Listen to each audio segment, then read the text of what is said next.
All right, so I'm just going to prime the pump a little bit. The three of us are going to give a little mini presentation on topics of our passion, and then the five of us are going to have a conversation about whatever Randy decides. Will be very interesting. And then maybe you all might have some conversational topics for us to chat about too. But I'm just going to kind of give an idea of where we're starting and where we're at right now. And I'm going to say we're building momentum. And I've talked to a few of you already about this, but if you know the concept of forming, storming, norming, and performing, if you were to ask me where the lighting industry is right now, I would say we're somewhere between storming and norming, right? So we kind of formed the conversation a little bit. Now we're all brainstorming about what to do about it, and then you're going to hear some ideas about how we norm that a little bit from my colleagues up here who are going to talk next. But just again, for a little bit of lay of the land, here's a bit of a timeline. All right, so we are following, as we often do, the architecture field when it comes to doing great things. And the architecture and design field started writing letters in around 2012 to manufacturers saying, hey, some of the things that are going in our buildings need to be addressed. Manufacturers rightfully formed a coalition and basically said, let's do something about this, and wrote a letter, and then the architects wrote a letter back.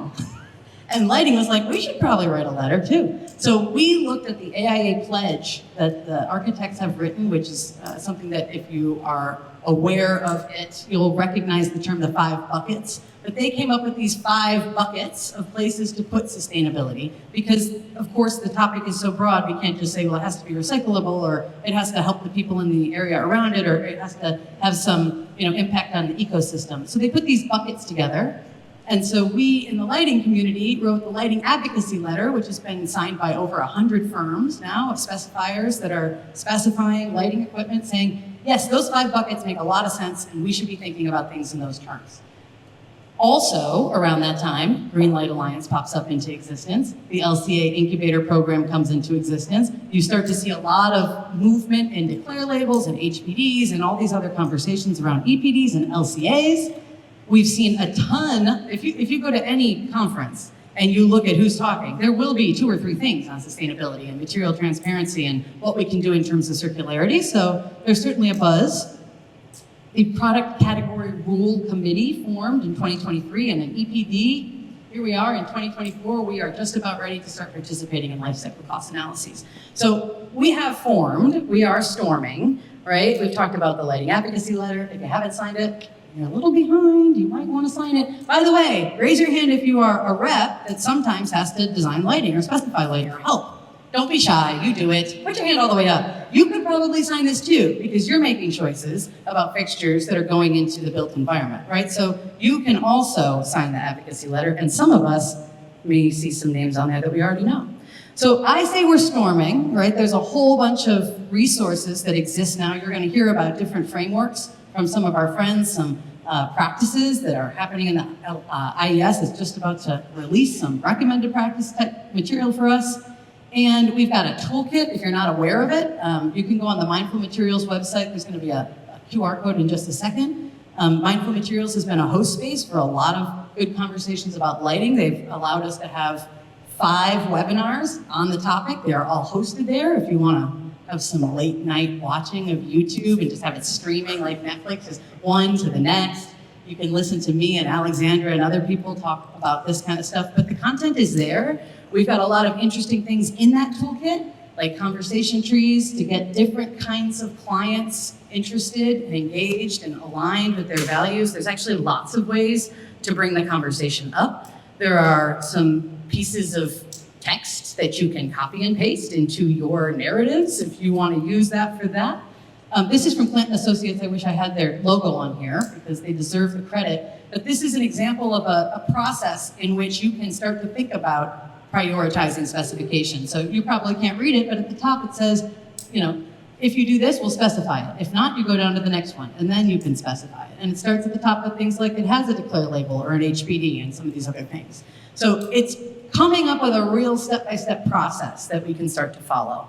And even recently, again, I should have a logo here. This is from Borealis, BR+A, who gave us 3 different, not 1, not 2, but 3 different ways to specify lighting: a prescriptive, a descriptive, and a LEED compliant way to actually start putting things like global warming potential on your luminaire schedule. So we're pretty close to being there. I'll mention again that the Lighting the Way series is available also on YouTube. So norming, which we're going to chat about, benchmarks and measuring, prescriptive specification requirements, and of course practice and policy changes. That's when we know we're starting to do things over and over again, which will eventually get us to where we're hoping to be, which is performing.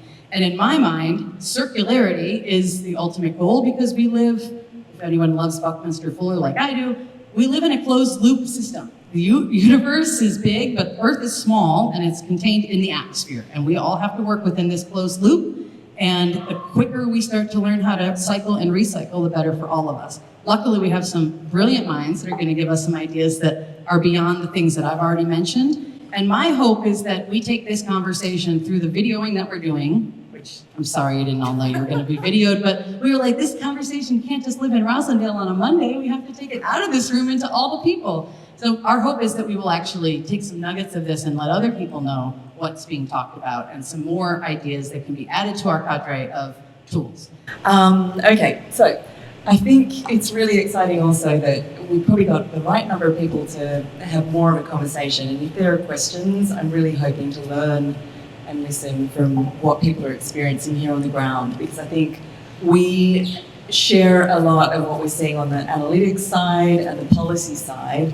And I think the more interesting thing is when you start to butt that up with practical examples, some of which I'd love to share with you from recent BR+A findings. So just want to start on the positive note that whilst we seem to sometimes feel rather pressured by deadlines, the 2050 goals, the 2030 goals, all of the different labels, the things that we seem like maybe we're not doing enough for, we have turned it around really fast before with technological change. And our industry is a shining light as an example of what's possible when people see the value of technology change. So, if this is one ad that always seems fun to put up, to say that it wasn't that long ago that we didn't even really understand or thought it was quite magical to have electric lighting. We've had LED change, obviously, but the very same time frame that we're thinking about from here to 2050 is one in which we could really make a difference. But that really involves not just manufacturers and designers, but change at all levels of the economy. And what we're really trying to do is create new business models. So this is a diagram which I'm happy to share. It's from the Cambridge Institute of Sustainability Leadership, and they had 10 easy steps. Just satisfy the 10 steps and you'll get there. But they had very actionable points to think about from the government side of things, finance and business. And I think that all goes towards then industry-specific thinking about, okay, what does better look like? If we're going to change things, what should we be aiming for? And I'm interested in the people here. Are you clear on what better looks like? Because I think that's a thing to be defined and everyone has a different picture of it. And I think if you know where you're headed, that's obviously a lot easier to create a roadmap for than if you, A, don't actually know what your current impact is, and B, don't quite know what an appropriate goal should be. So that's where we've been in the forming stage, I suppose. And you can see that there is change coming down the line with LEAD, for example, version 5 coming next year, which is talking about all these different things, which I think is where we sometimes get lost in the weeds wondering which we should be executing on. And I know tonight we're talking about circularity, and the decarbonisation stream, which is going to be 50% of the credits from the next version on, includes circularity down the bottom in ecology. But circularity is a really curious, new, emerging pool, I guess, of sustainability work, which crosses a lot of different questions. And so I'm excited to talk about those tonight together. But I think one of the things that I've noticed, having been part of conversations in industry work trying to figure these answers out, is I think we're at an interesting point where we have innovative designers, innovative manufacturers, and innovative developers who want to find each other to put some of the ideas into play, but sometimes it's not that easy to find the other leaders. I think if we could find more of a connection by getting out of our silos and working together to create these precedents and business models, that would make it feel a lot more achievable.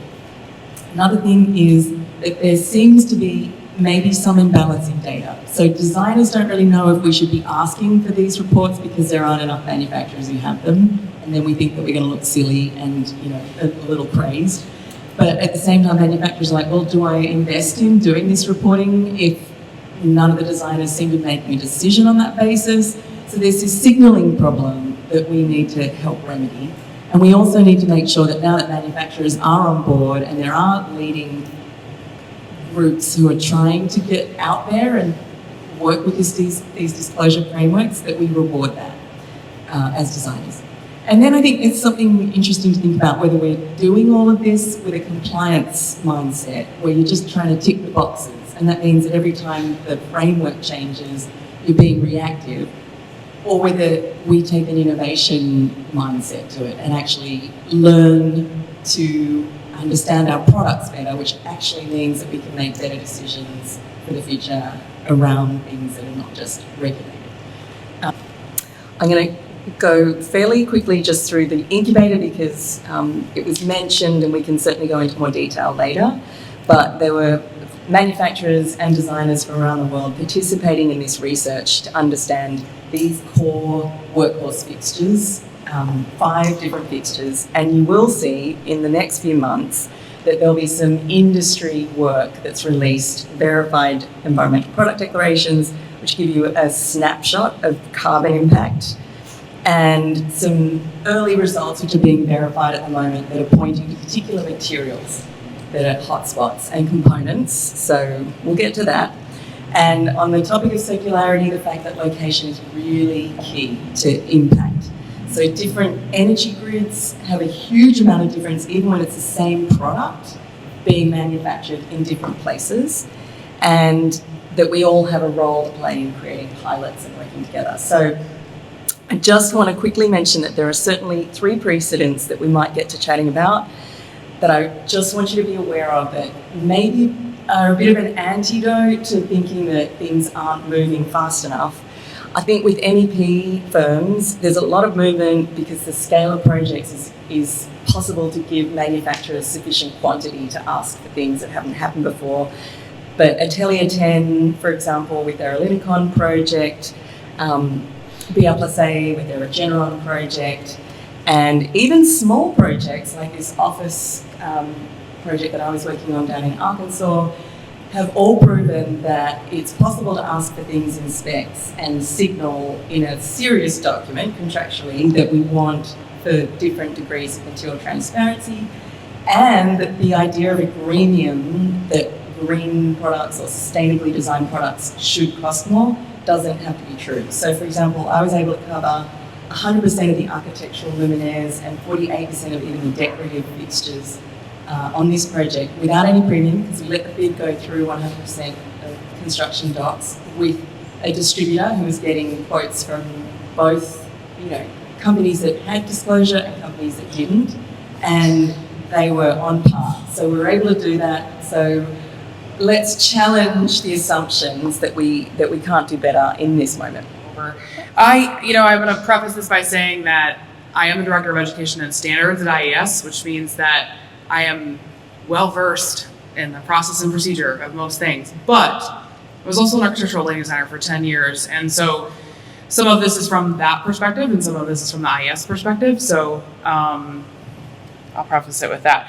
I thought, to myself, when Randy asked about this, what does sustainability mean to the industry as far as how I would explain it to someone? And so this is not an IES philosophy, but I think it comes down to practice, product, and persuasion. And everyone is good at probably one of these, maybe all 3, might depend on where you're coming from. But I'll define each of these and why I think that they are interrelated and important.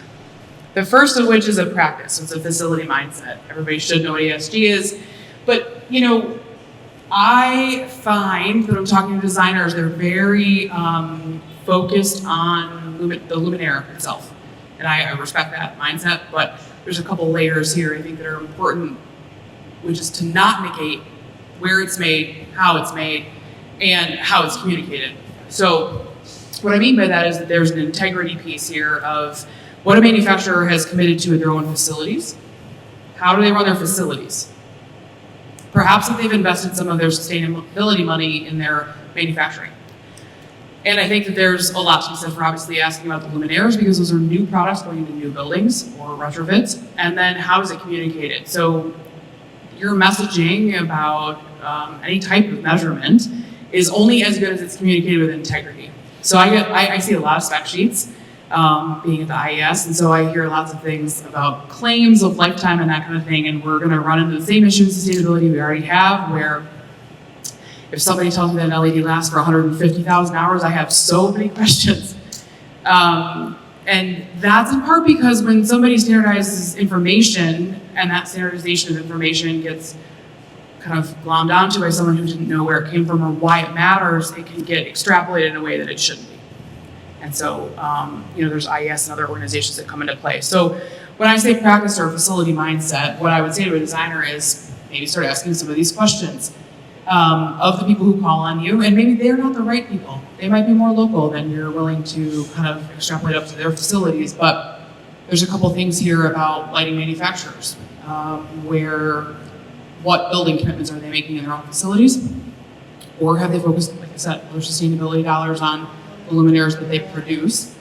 What's happening in their energy and waste management? Do they follow an ISO standard within their own facilities? Do they consider their energy data and the way that they run their facilities?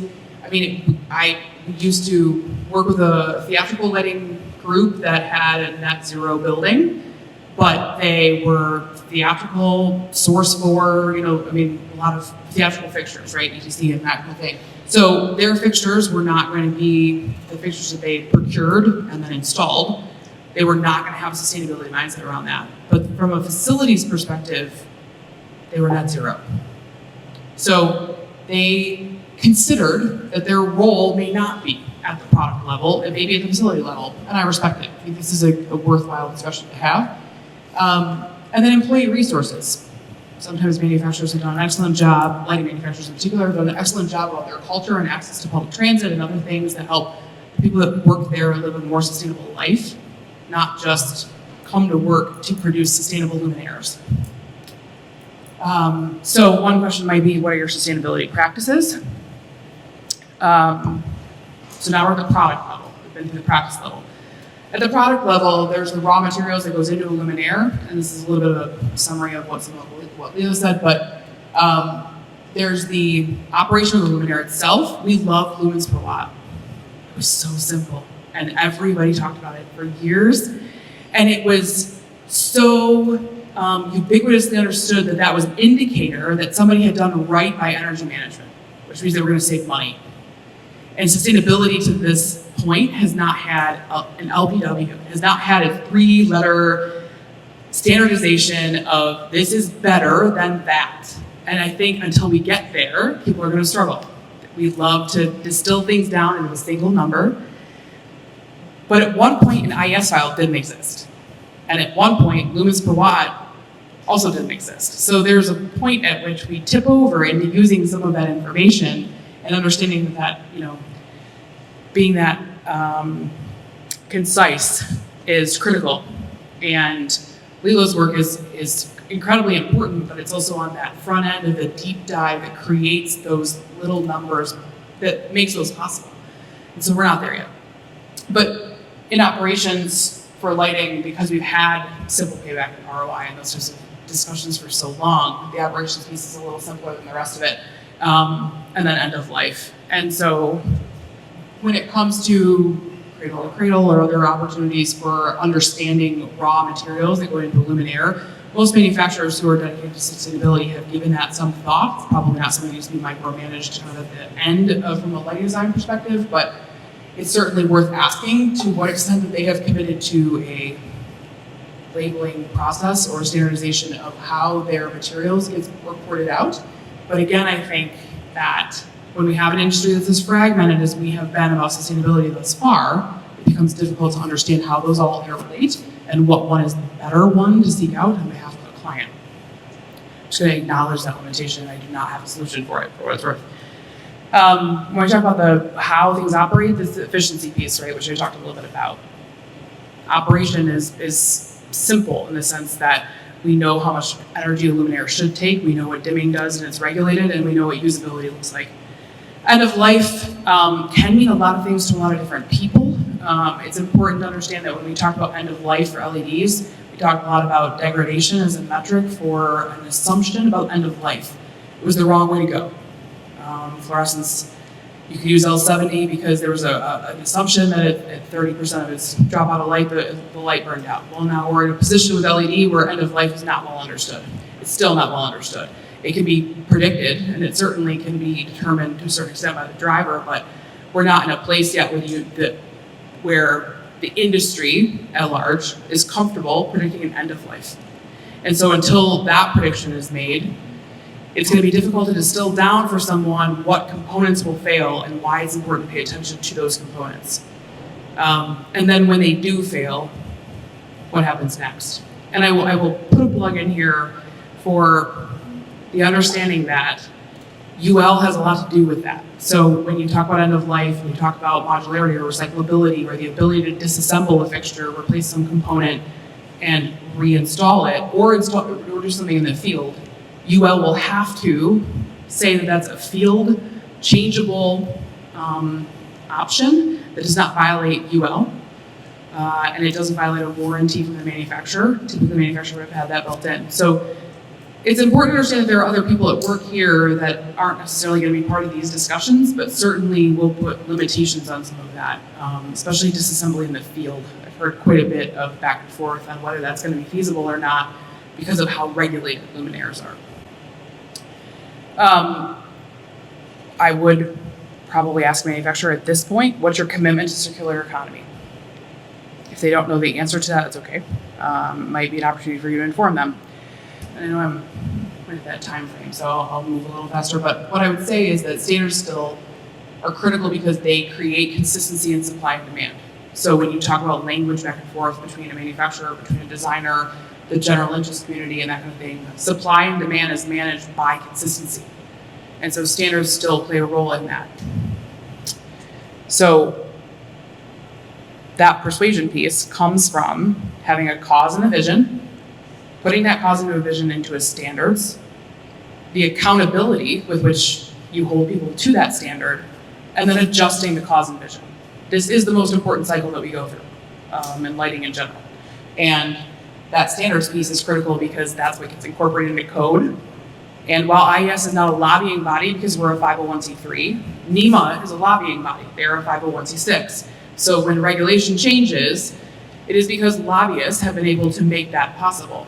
So supporting organizations like IES, who coordinate with NEMA for all of our standards and that kind of thing, is critical because that's how standards get changed so that it's a demand. So when it's a demand through ordinances, through code, you want the supply to have consistent language, and that's where the standards come in. So participate in that loop, please. It's critical. So a quick plug for an upcoming standard for us, LP10. LP stands for Lighting Practice. It is one of the groups of standards that IES does. Alexandra's here from that committee, which is awesome. That standard, my hope, is at the end of year or January, February timeframe will be out. This is the general scope of it. I can send you that if you want. This document has gone through a balanced committee with checks and balances through public review. They will go back through balloting and that kind of stuff. Here's a preview of some of that. Covers embodied carbon. It has some checklists in it.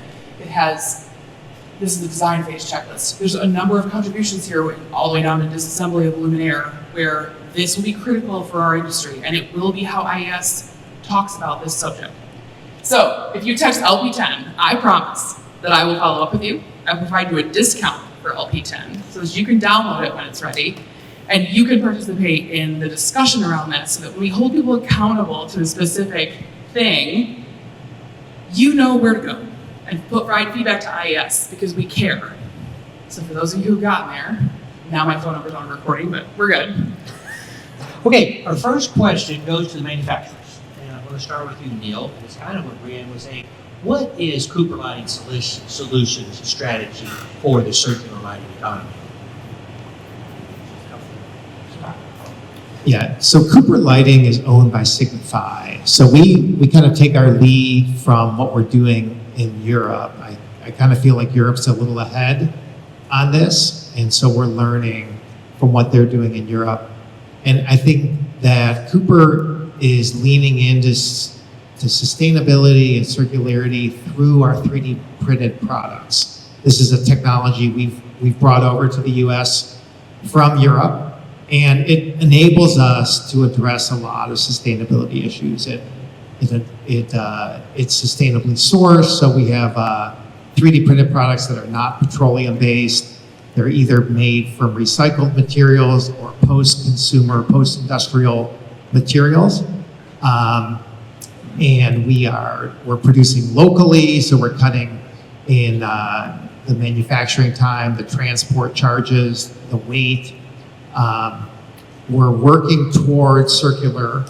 We've only been here for about 2 years, so we don't have end-of-life products yet. But Europe's, again, about 7 years ahead of us, so they are facing end-of-life issues. And they're starting to figure out what happens at the end of life. And I think it was Brienne, talked about disassembly. And this is one of the things that we really are figuring out is that you've got to design up front to enable your customers to easily disassemble and send stuff back. So they aren't actually remanufacturing your product in the field. You're making it easy for them to do that circular end of life so they can send stuff back, we can reuse it, and they can freshen their look as design trends change in, say, 5 to 7 years. So we're working toward that. And we're working toward the certifications as well. We have, maybe 2 years ago, we started declare listing our products for more material transparency. In Europe, we're doing a lot around EPDs, and we're starting to look at bringing that over to the US as well. So I think that's the general trend at Cooper, is to learn from Signify, who we think is really leading in this effort. Yeah, I think sustainability is extremely important for Lumenpulse and the Lumenpulse group as a whole. From what goes into our products to the manufacturing side of it. It's a very important initiative that we're taking from the top all the way down. At Lumenpulse, I can speak on Lumenpulse specifically. From day one, when we started designing products, we've always had sustainability in mind, with being able to change out power supplies at the end of life, to continue to use fixtures in the field. Within all of our sister brands, Jeff Krosky, who is the CEO of ALW, he is actually the head of our sustainability committee at the Lumenpulse group. Jeff teams up a 35-person team throughout all the brands within our Lumenpulse group. They meet bi-monthly, and they do an awesome job of going over initiatives and tasks and things that they want to complete to try to make the group in general, all of the brands, more sustainable.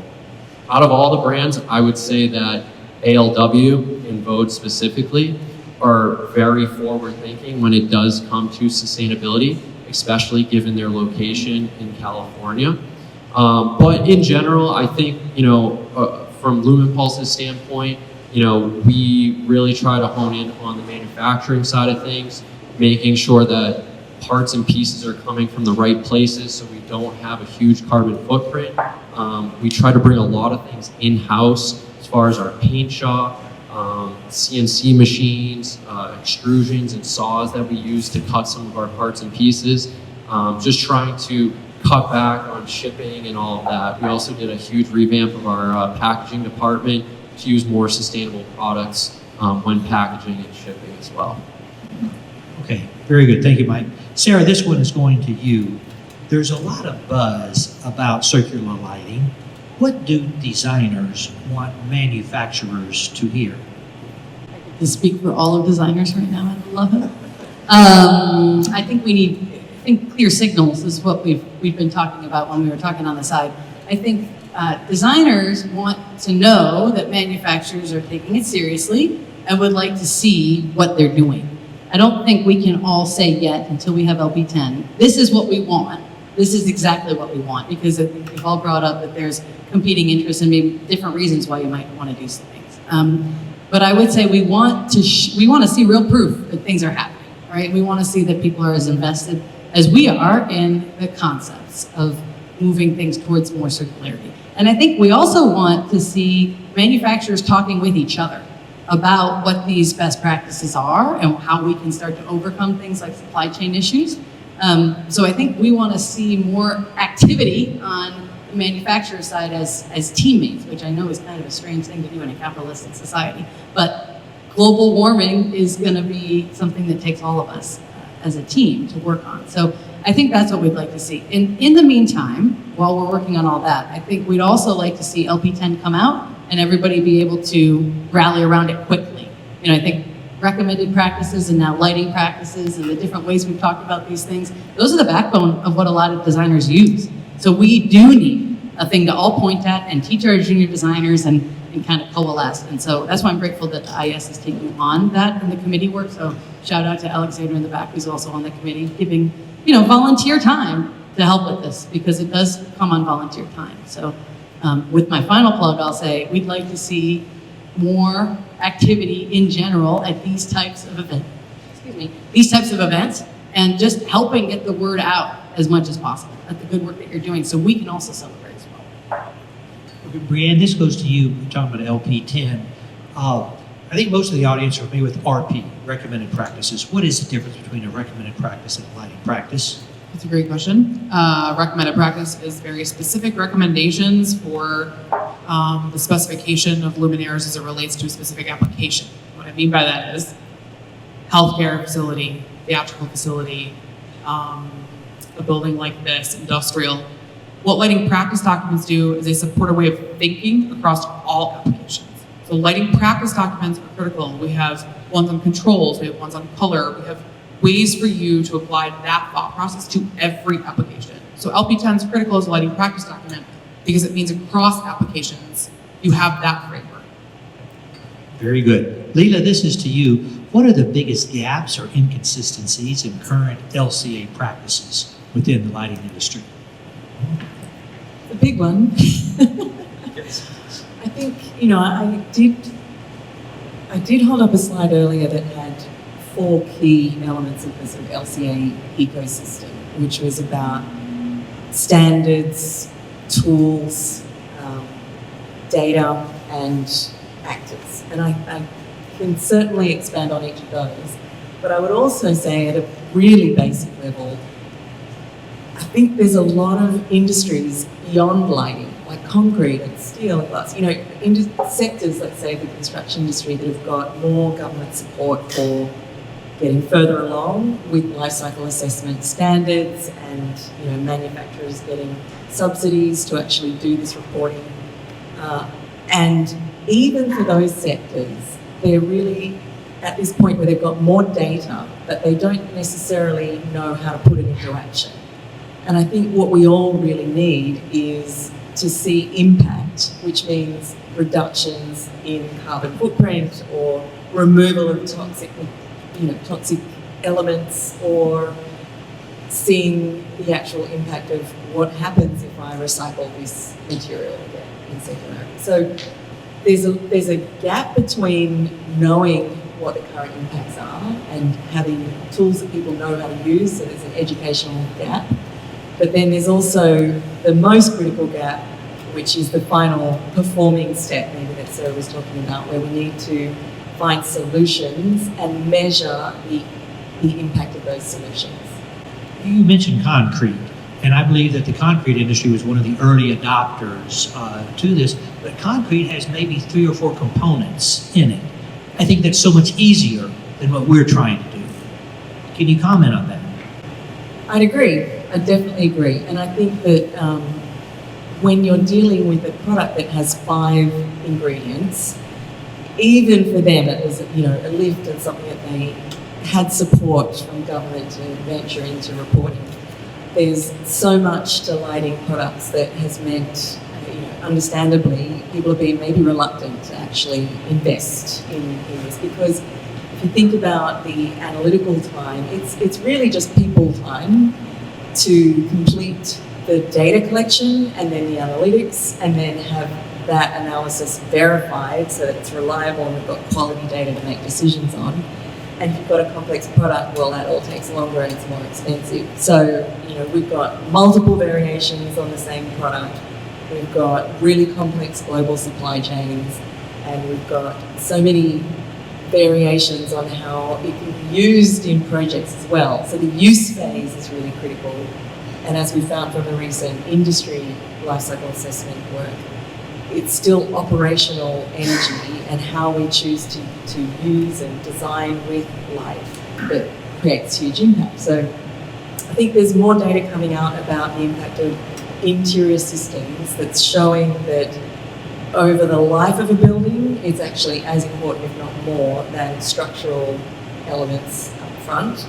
And I think when that data comes out, people are going to have to really invest in that. And perhaps that means support, or maybe that means other business models alongside developers and designers who are ready to move with manufacturers. Okay, very good. Thank you. Neil, this next one is for you. What are material recommendations for sustainable luminaires, and how does material selection impact the overall sustainability of the fixture? Yeah, so we really tried to look at the materials we're using with the idea up front that we need to find more sustainable, more eco-friendly sources. So instead of petroleum-based, we're using either recycled water jugs. We have a new fixture that's using recycled water jugs. We have our base polymers are using either a byproduct of the wood processing industry or, cooking oils, that kind of stuff. So sourcing something that's not going to require petroleum, and then also thinking about what happens to that at the end of life. So by not using paints, we're building colors into our materials so that we can be easily recycled without having to think about what to do with it to make it reusable at the end of life. And even designing in kind of that idea, I think I mentioned it earlier, about what happens at the end of life. Is it easy for someone to disassemble it? Do you have, not have a lot of excess components to deal with, but you really simplify your design, simplify the assembly and disassembly, so that you can use that material again and again, and to really extend the life of what you already have versus having to generate new materials. Very good. Mike, we're coming back to you. You mentioned this committee that you guys have at LMPG. What are some of the challenges from the perspective of a manufacturer to design and build these circular luminaires? Yeah, no, it's a great question. I think for us, especially within Lumenpulse, we do have a great design team that really thinks about all of these individual products going into a fixture. And kind of like I mentioned too, just understanding where those products are coming from to make sure that it is going to be environmentally friendly, so everything isn't being flown across the world. So for us, the way we look at things is, especially within the fixtures, if you have good optical control, if you're using the right control protocols, and being efficient with the power consumption and all that goes into a fixture, really at the end of the day, the longer the fixture lasts, you shouldn't have to replace it, and that's really the goal here. So in the end, we do want you to be able to swap out that power supply in our, the design of our products, to make sure that you can swap things out when it does come to the end of the life. And then, again, we kind of talked about just the manufacturing and all the steps that go into it. For instance, one of our sister partners, Bode, they do a great job with using recycled aluminum for a lot of their products. So that way we're not mining new aluminum and things like that. We're able to use recycled products to make sure that we're not harming the environment. Essentially, the first time I met Bode was at a trade show in the UK. I think it was called Light 23, and their booth was wooden, and they were giving away parts of their booth at the end of the show. to anybody that wanted to take it, and I just thought that was great. Brienne, this goes to you. Can you share examples of how circular economy concepts like take-back programs or modularity have been successfully implemented in lighting products? Oh, that's a good question. Leela actually probably knows more about this than I do, but I have seen successful buyback programs that are actually energy services related. So energy programs that are third-party consultants or commissioning groups that will buy back luminaires and have a process by which to either disassemble them or repurpose them. As it relates to specific manufacturer programs, I think because Europe has been further ahead in us, they have a couple standards related to this that come out of Society of Light and Lighting. There may be more European manufacturers that have that particular system. What I would say about circularity, though, in brevity, and then maybe I'll pass it to Leela in case she has specifics for a buyback program, is that it's one thing to think about the luminaire as a circular piece of it. When I was a designer, one of the things I started doing at the end of my design tenure before I joined IES staff was, and to the point about concrete, I never designed anything in that could not be removed and not interrupt other materials. So for everything that we love to shove LED into, it is not sustainable to rip out part of a ceiling and put a new product in. That is it releases a certain amount of VOC depending on what you're interrupting. It also destroys material and creates a need for more materials. And so I did one park project with 500-600 luminaires, and every single one of them, you could remove that luminaire without a permanent or disruptive interruption to the architecture, and that means any material. It did not create any disruption. And I think it's part of circularity mindset beyond directly what happens with the luminaire itself, has a lot to do with the materials with which we shove it into, and assume that it's okay with an owner or for the environment to replace all those materials and do that kind of thing. So I want to put a little plug into the thinking process behind. It doesn't, if you put the most sustainable luminaire into a fussy ceiling 20 feet in the air that you have to rip out the ceiling to replace, you just negated the whole point. Like, you negate it because you're creating a lot more material issues. So I know we're kind of industry specific, but to your point about concrete, I see a lot of in-grades and things like that that can't be replaced unless you rip up the concrete, and then you've done a certain amount of disservice. But in terms of the buyback programs, do you have, not to put you on the spot, do you have specific in your LCA work? Basically, trying to create a sense of value for what the product could be resold as or reclaimed as at the end of its life. There's some interesting models coming out of Europe that are trying to assess what that value could be, and then loaning ahead on that basis. So it's bringing the green finance products into our construction cycles as well, and creating new alternate forms of revenue streams that then people can actually gain capital through. So that's not a lighting specific example to give someone a plug. I think I'm seeing a lot more remanufacturing than buyback. So a lot of designers thinking about reclaiming, Ben's Roos from Spears and Major last year. I think Randy would have seen that example where they took luminaires from a bridge, I think it was, and it was covered in pigeon poo, but they were still going to try and reuse those, the housing basically, and put them back out into the world. And I think there's a lot of practical issues with that are more about recording what went into the project to be able to reuse or replace the technology and upgrade it to be used again. But they're just teething issues. I think with the right logistics, we can actually do that better. Okay, let's expand on that. Sara, we're coming to you now. Leela spoke at a conference in London, the Ecolite conference, last year. After you spoke, a company came up and spoke. They pull the van up to a facility maybe like this, and they take one fixture down one at a time, and in their van, they totally rebuild it. They're not just changing the bulb, they are totally rebuilding the fixture. This way, there's no boxes to ship product back and forth to the factory. There's no downtime for the factory because they're doing one fixture at a time. So Sara, do you see this ever happening here in the US? And to Brienne's point about UL, how can this ever happen? Yes, absolutely. Well, this is a cue up. My friends over with Frontalock, we were talking about this at a different event. Larry was up here with us at the panel, and he was telling us about how imagine a world where the truck with the 3D printers can show up at the hotel that's making the decorative fixtures. They need 3 vanities in every, bathroom, whatever it is. And they print them and then take them upstairs, right? There's no shipping costs. There's no packaging costs, right? And the labor is minimized. So being able to bring labor to site and maybe even, he was painting a picture and he is a salesperson, but he was basically saying, you may be able to find issues on site and instead of sending them all back, maybe it's that you can adjust the diameter.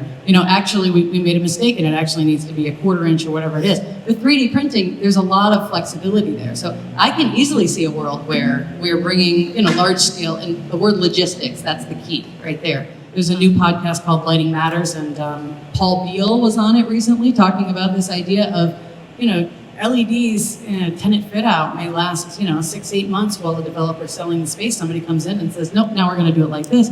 Those products have been living in that space for 6 weeks. They hardly hit questionable burn-in. Is that what we used to call lamp burn-in, right? So those fixtures are perfectly acceptable, and we need some, interesting business models, like you said, where somebody wants to figure out how to turn those things around and go, use those fixtures in their life to go further. So yes, I can see it, but we do need some logisticians to be involved. Let's give a round of applause to our panel. So this concludes